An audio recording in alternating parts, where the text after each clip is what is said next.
guys, what's up? It's Joe Rady from Rady's Rides. I'm back here at Jaguar Land Rover St. Petersburg, and guess what? I have that one Porsche that is truly going to electrify you. It's this vehicle right here. This is a 2024 Porsche Taycan, and guess what? We got the top dog for 2024. It is the Turbo S. But before we get into Porsche's first ever fully electrified vehicle, let's talk about what's going on here. So we all know that there was a mad dash for pure EV vehicles, purely electrified vehicles. Tesla starting off with the Tesla Roadster and then quickly grew, surprising everybody. But you know what? The competition is there, and the competition is definitely closing the gap, maybe even surpassing Tesla. Now, when you look at the Taycan, this shape once started off life as a concept car. It was the mission concept at the Geneva Auto Show. Then they shocked the world by basically taking that concept and creating the Taycan lineup. But what I want to find out is, does the Taycan have that Porsche driving experience that you crave, sort of like how people crave Brando, but also does it have performance that is at supercar level? Let's go ahead, let's dive into our Turbo S Taycan and find out. Right off the bat, the shape, very sleek, very modern, and I think it's gonna be one of those vehicles that even 20 years from now will still have a good look to it. It's got a timeless design, more so than those jelly bean shaped, egg looking vehicles from Tesla. Now at the front of the business, you're gonna notice that we have the optional LED matrix light system. You're gonna have your quadrant of daytime running lamps, projector beam headlight, and then I love the way they work the functional corner air curtain right into the front end, a little bit of flat black, and how they raise the fender into the front nose just gives it that mission concept setup right for the production vehicle. Now on the lower end, you are going to get fully functional corner air intakes. You can actually see the heat exchangers back there. And this one has the optional carbon fiber front splitter corner. So of course, Porsche being a company that builds sports cars, known for their sports cars, this being a four-door sedan, takes a lot of what they learned over the decades of their existence and brought it into their platform for their first ever EV. Now we're gonna see more EVs, the Macan EV, and I hate to say it, it really hurts my heart very badly, but remember next year they're gonna have an EV Boxster and an EV Cayman. We'll see if they made the right decision, but let's continue. As we come across that low slung nose, it's got the Porsche look. You do have a forward facing camera, more functionality on both sides of this center section, and of course that lower lip splitter stopping air from going underneath the hood. Speaking of the hood, you got the Porsche crest. So much history from Stuttgart, Germany. Love the colors, the prancing horse. And then like a 911, you have that indentation in the center of the hood, and then everything is super smooth as it rolls over onto the fenders. Now, as we come around the bend, what wheels and tires are we working with on this Turbo S? So what you're gonna find is up front, 21-inch wheels. Love this split spoke design. And then you have 16.5-inch carbon ceramic rotors, two-piece cross-drilled with our mega size Brembo calipers. Of course, we have regen braking, and we have PASM, Porsche's adaptive suspension management system. Tires up front are 255 on the width, 35 series sidewall, and this is a dual motor vehicle, so you have all-wheel drive. But love the murdered out look on this Taycan. It just makes it look a little extra sinister. Let me know how you feel about the wheels. Many different options to choose from. And when you go Turbo S, you do get automatically the carbon ceramic rotors, the PCCBs, Porsche carbon ceramic brakes. Normally the calipers are bright twinkie yellow, but this one has the optional black colored calipers. Now coming down the side of the vehicle, you have of course your charge port door, a little bit of aero going on. We have our mirrors, all body colored, 360-degree cameras. Up top, you have a panoramic roof, not a sunroof, not a moonroof. It doesn't open, but it is a panoramic glass roof. Flush mounted door handles. And then I love the way that side skirt extends down with a little bit of carbon fiber. I'm actually gonna have Steven kind of swing around and show you actually the splitter here and that carbon fiber. And then he's gonna do a 180 pivot and show you the flared fender, how it flares out that nice extra piece of aero there, looking really good. Now, one of the things that they nailed was making this a sport roof design. So you have that nice sloping roof. You'll notice that with the window openings, we do have our gloss black around the window opening frames, but this has almost like a 911 Panamera feel to it. Coming into the rear, we got the flared out fenders because guess what? We got more rubber to meet the road. Still 21-inch wheel. Now you got 305s out back, and then you got those still ginormous. Those are 15-inch, over 15-inch rotors, carbon ceramic on the rear. And then as we swing it around back over that flared out fender, I love the way they did the rear of the vehicle. You have your active aero, so this turns into a spoiler. As you get up to speed, it pops up. Look at the way they did all the lighting, super clear. Even the way that they kind of did like a electrical circuit with the Porsche name that illuminates. And then working our way down to ground level, just like up front, we got a crazy rear diffuser area with the optional carbon fiber and some flat black on the lower bumper. But why don't we go ahead, let's pop the hood and see what the heck is underneath it in this Taycan Turbo S. All right, guys, we got that front mounted hood open. It is held up with struts, and then you'll notice the cargo space that we have up here. Unfortunately, you can't see the electric motors, but I promise you, when you go Turbo S, you're getting two of them and you're getting some crazy power. 750 horsepower, 774 pound-feet of torque. It uses a 93.4 kilowatt-hour lithium-ion battery pack, and it does have a 2-speed gearbox. 2-speed for the rear, 1-speed direct speed for the front motor. The vehicle weighs 5,246 pounds, 0 to 60 in 2.3 seconds.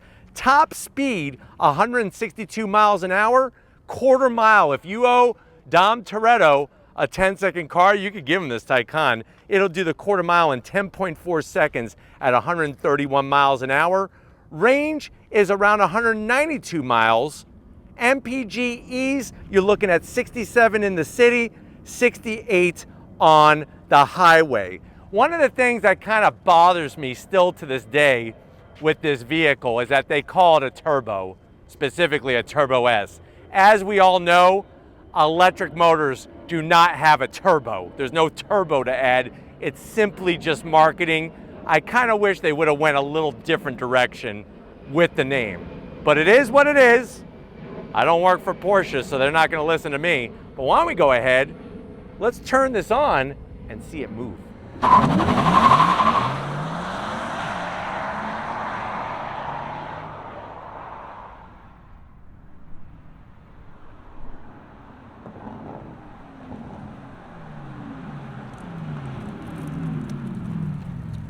All right, guys, we are inside this 2024 Porsche Taycan Turbo S. I know you're saying to yourself, well, Joe, how much is this thing? Well, asking price, believe it or not, is right around $159,000. Let's see how this one is optioned, because most Porsche buyers usually average in about $40,000 worth of options. This one seems to have a lot more. Let's see what you get. To the door panels. Love the two-tone. That's actually chalk leather with the black leather. You got 3 memory seat settings, no gloss black, nicely styled. You have the premium sound system with that aluminum speaker grill cover, and you have enough room in there for easily 3 bratwursts with extra sauerkraut. Now, going from the door panel to the dash, the two-tone, you do have the 10.25-inch infotainment system screen just for the passenger. And what's cool is they could actually bring up their own gauges. I really, really like the way it does that. And it tells you what mode you're in. So I just changed it to sport, lets the passenger know what mode I'm in. The vents, I have to zonk because you don't control them by manually adjusting them. You got to use the screen. Speaking of screens, you come in, you got another 10.25-inch screen, This is showing your drive modes. We could change the drive modes that way. Shows the suspension and everything. Your recuperation is obviously your recharge, your regen braking. And then you could turn on or off the electric sports sound. I'm gonna leave it on and then I'll shut it off as we're driving. And you could also raise and lower the height of this thing, which is really cool. Let me throw it into reverse.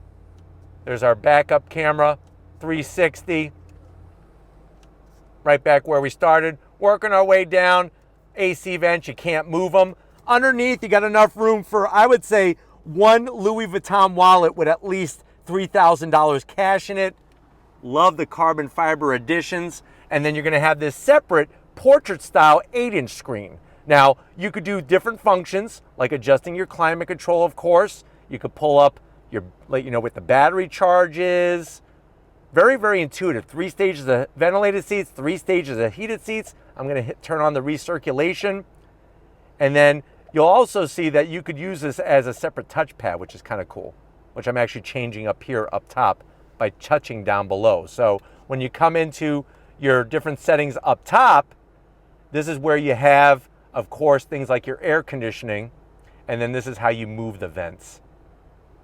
Kind of a pain in the rear end, but it is probably one of the better systems. Up top, we do have the Sport Chrono package. And then working our way back down, you got the Taycan name, the nice chalk leather. We do have your Porsche key fob, looking like a Porsche. Another cup holder. Open this up.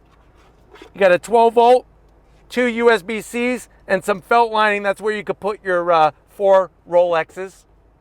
Nice Daytona chronograph. And then the seats, the leather. It's got the embossed Porsche crest. Great bolstering. Full electric assist for the passenger. Full electric assist for the driver. And up top, we have the glass roof. Now, one thing I want to point out. I turned on some sound. That's all Porsche does is add that synthetic sound that gets piped in through the speakers. And they really try to make it unique to Porsche. One thing that Porsche says that they will never do is have fake shifting. They feel that that takes away from the driving experience, and I would probably have to agree with them. Another thing they'll never do, they said, is one pedal operation.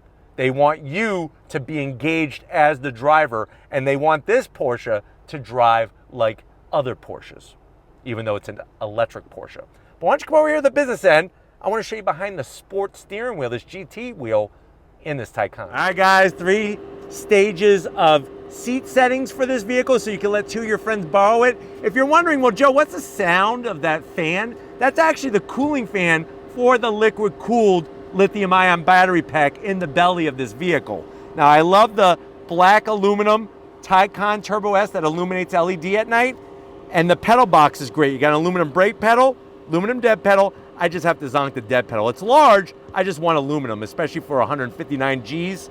You got your seat controls, 18-way adjustable. I'm 6 feet tall, and Porsche does interiors so well. We got a steering wheel right out of a GT race car. You got your different drive modes, thumb wheel drive controls. I love the way they hollow out the spokes. It is an electric tilting and telescoping wheel, and they even put the power on button to the left of the steering wheel, where normally you would find the ignition key or the ignition turn to start up your ICE-powered Porsche. And then, of course, we have that beautiful 18 inches of digital gauge cluster. Just really fits nicely within how a 911 or Cayman or any of the other gauges are laid out. They did a spectacular job, and you have a head-up display.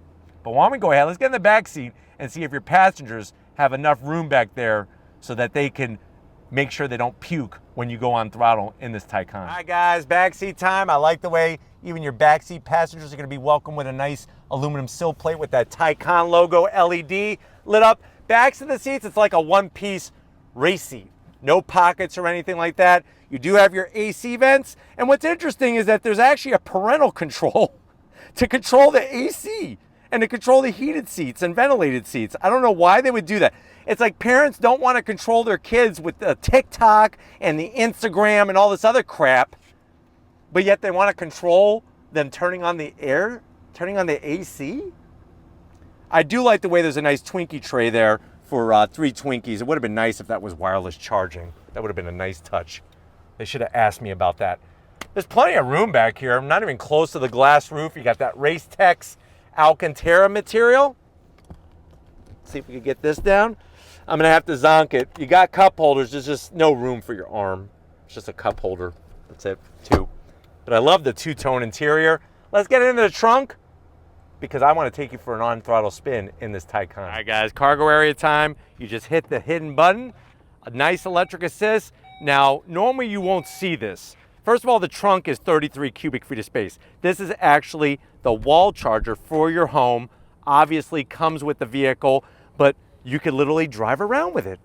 So kind of cool. If you don't have a charger, plug this in somewhere and then plug it into your Taycan and you're good to go. Kind of unique.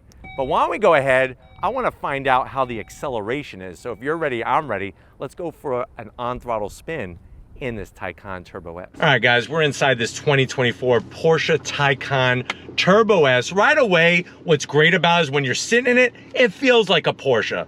And I definitely have to applaud the brand for doing that. It's not easy to do with an EV, and they really did create a unique driving experience, more so than a Tesla Model S Plaid or a Lucid Air Sapphire, especially when it comes to handling. Now, there is that little, sort of looks like a sort of like a Bic electric razor looking thing to put it into drive and stuff. So we have it in drive. There's no paddles or anything like that. And I have it in Sport Plus mode, which lowers the suspension, really gets us ready to do the deal. And because we have that battery in the belly of this thing, it has a very low center of gravity. But if you're ready, I'm ready. Let's see what on throttle feels like. Are you good? On throttle, here we go, whoa! You can actually feel the 2-speed box out back shift into that second gear, but when it comes to handling, this thing is like on rails. It's really crazy just how when you have an EV, having that lower center of gravity really allows you to take corners very, very well. And we're not running like a full track day sticky tire, yet we still are getting a great amount of grip. The feedback to the wheel feels very natural, and I think Porsche does electric racks, steering racks, one of the best in the industry. But the sound that we have on is nothing obnoxious. It goes very well with the acceleration and with the speed that you're traveling, and it definitely has that Porsche feel. Are you ready? On throttle, here we go. Nice. Wow. With the slippery shape, it gets up to speed quickly, and of course with those carbon ceramic manhole covers that we have for brake rotors, it really slows you down just like that. We do have rear wheel steer, which is also going to quicken the steering response, and they did a great job with the seats. They're nice and grippy, like lateral wise, but they're not too tight, which is good.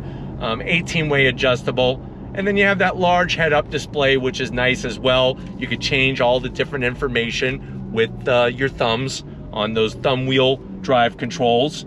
And the sound, like, they cut out all the outside noise to give you a really clean, clear driving experience compared to other vehicles that maybe you have driven. I'm talking about all the vehicles, whether it's hybrid, regular internal combustion engine, or anything like that. But let's see how this thing handles, and once again, how it accelerates.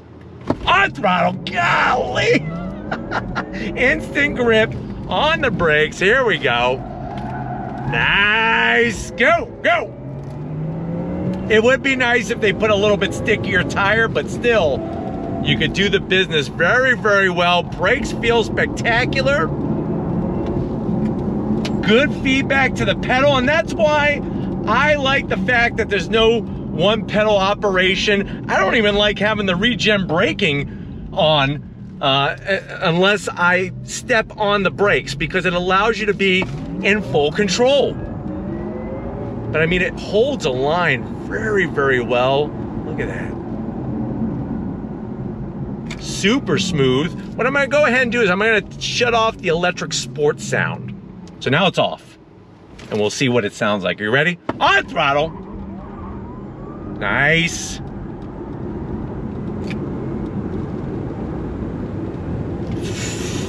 I tell you, it's like you're going in a freaking, the hyperdrive is kicking on and you're going into warp speed.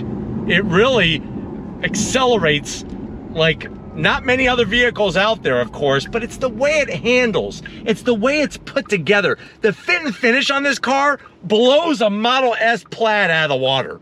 Blows it out of the water. Fit and finish is Porsche, nice and tight. I love it. On throttle. Here we go. On the brakes. Look at this. Nice. Yeah. Little bit of front end push just because the tires aren't super duper grippy, but we made it through. No problemo. God, yeah. Nice. It makes you laugh. And what I like about it is that, yeah, you got the instant torque, but it's not just about the torque on this thing, it's about how it drives, how you're connected to it. And I think that's another big separator for me between this vehicle and, say, a Tesla Model S Plaid. Model S Plaid, great. It's super duper fast in a straight line. It doesn't handle like this car does. Bottom line, handling and braking, hell to the no to the Tesla. And I'm just being honest from experience. But we're gonna go ahead, we gotta get back. We're having too much fun in this thing. We gotta get back to Jaguar Land Rover St. Pete and wrap this one up. So I'll see you in a split second. All right, guys, another great day, another freaking hot day out here in Tampa Bay. Definitely want to thank Miro and the rest of the team getting us access to this car from Jaguar Land Rover St. Petersburg. Let me know what you think. Is this doing the performance of a supercar? Would you rather have this over a Tesla Model S Plaid? Let me know down in that comment section. But if you're new to the channel, you're on your way out, hit the subscribe button. I promise you it's worthwhile. Come back for more. If you are a subscriber, thank you for being part of the Raised Reds family. Got to give it up to Stephen Flood. He's not even breaking a sweat. That's how good he is when it comes to hot days and filming. Thank you, Stephen, for all that you do and staying dry. And just like always, guys, I'll see you on the next ride.